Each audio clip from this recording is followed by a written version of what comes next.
What's up, gamers, and welcome to this review of Monster Hunter Stories 2, Wings of Ruin. This is the game that flips the script a bit, giving us an RPG where you are not the hunter, but a rider that forms a kinship with monsties. Yeah, in stories they are called monsties, not monsters. So let's get right into this. Rathalos are sacred monsties to the villagers of Mahana, and you're the grandson of one of the greatest riders out there. Red has long passed on, and it is now up to you to deal with this ancient threat, as well as the lore of the Wings of Ruin. You learn that there are other hunters that are against the methods of riders, and now that you are in the care of a baby Rathalos named Ratha, who is born with the omen of the Wings of Ruin. Could this be the legendary destructor? Or can destiny be changed? Inquiring minds need to know. This is your turn-based rock, paper, scissors style genre. With each bout, you have to utilize your brain power to determine the outcome of the fight. There are 3 attacks you can use that are color-coded. Speed is blue, power is red, and technical is green. This is where rock, paper, scissors comes into play. Red beats green, green beats blue, and blue beats red. Your opponent will use a particular attack against you, which you will have to figure out how to counter their attack. With each head-on attack, you will grant you kinship power. Once that is filled up, you can do a devastating attack, and this can also be a team-up attack with your partner. It is also strategic to counter each attack, but things can get tricky when a monster goes into a rage mode, which switches up their previous attack. Pay attention and be prepared. You can switch between both monster and weaponry once each round. When it comes to your weaponry, there are 6 to choose from. I personally am using the greatsword, hammer, and bow. This is important as you will have to attack certain body parts to break and get drops. Some parts will require you to use piercing, blunt, or slicing weaponry. There is a lot to pay attention to, but once you get your rhythm, you will be able to control the fight. If you decide not to use divine kinship attacks with the meter that can go up to level 3, you can instead use your special skills with you or your monstie partner. You will have an AI companion at times joining you in the fights as well. Try to correspond to how enemy monstie attacks. If there is a line on either you or your monstie, prepare to do a team-up attack. If it is on your companion, try to utilize other abilities like cheer, pep talk, or give your enhancements, or even heal everybody in the party. Like I said, a lot of strategy is involved. All the combat in the regular story mode will prepare you for the PvP aspect of the game. Yes, this game has PvP. Being an RPG, introducing PvP and co-op was an interesting choice to give more replay value to the game. Things become complicated against a human opponent where you have to fight one-on-one or 2v2. There are also co-op expeditions and events. Make friends and tackle monsters together. Also, I noticed they added a tournament option as well, which gives off an esports idea in the future. Who knows? Customization is also a key factor to the combat. Each monster has their own base skills and abilities, so when you edit your team, make sure you have a variety pack. How to edit your team is where we are going to get into right now.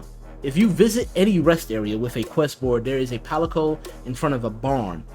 This is where you hatch the eggs, you find and upgrade your monsties or release them. All customization happens here, including party customization with your monsties. This is what I meant by the variety. You should have a variety of each monstie that has power, technical, or speed. Luckily, you could have 6 in the party, so 2, 2, and 2 of each. Enhancing your monstie is also crucial, and you can even mix their genes with the rite of channeling. Pretty much taking an attribute that you like and putting it into your favorite monstie. Keep in mind, once you do that, that monstie is gone for good, so choose wisely and make sure you do it properly. Try to match symbols and colors to get a bingo, which boosts your monstie abilities, or mix and match to make an avatar monstie with different abilities. Keep in mind, you can only do 9 slots. Now, gather eggs is a gamble when hitting dens and ever dens. Within dens, try to look for gold dens. That, while you exploring the world, try to look for the gold dens. They pop up rarely, sometimes a lot. Those give you a better opportunity to find the rarer eggs. Rare eggs come in gold and rainbow shine. So when you're digging around in the nest, you'll see a gold shine. That's a pretty good egg. If you see a rainbow shine, that could be a pretty awesome egg. So try to shoot for those. You'll get a certain amount to dig through before either a monster comes or the nest becomes empty. So choose wisely and be careful. It is a gamble. Now when it comes to Everdens, this is where you get these special bottle caps. These bottle caps can be used on the other Palico, where you can get special event tickets, expand your barn, weaponry, armor, and stuff like that. But I can't help but tell you, as a real tip, save your bottle caps for expanding your barn, rare tickets, such like that. Don't waste your money on pretty much anything else. You can also waste the bottle caps on enhancements like strength, nutrients, and stuff like that, but never, only keep in mind on those things.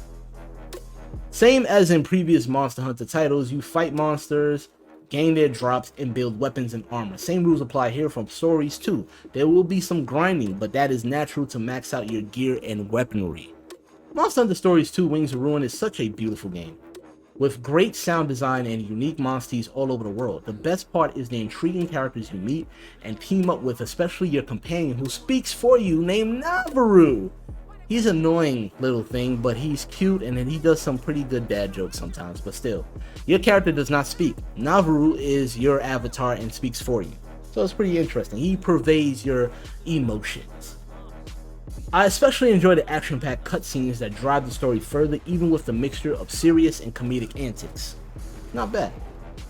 If I were to talk about anything bad, it would be the fact that you can't control what your AI partner can do. Just like in other RPG games, you can control the whole party.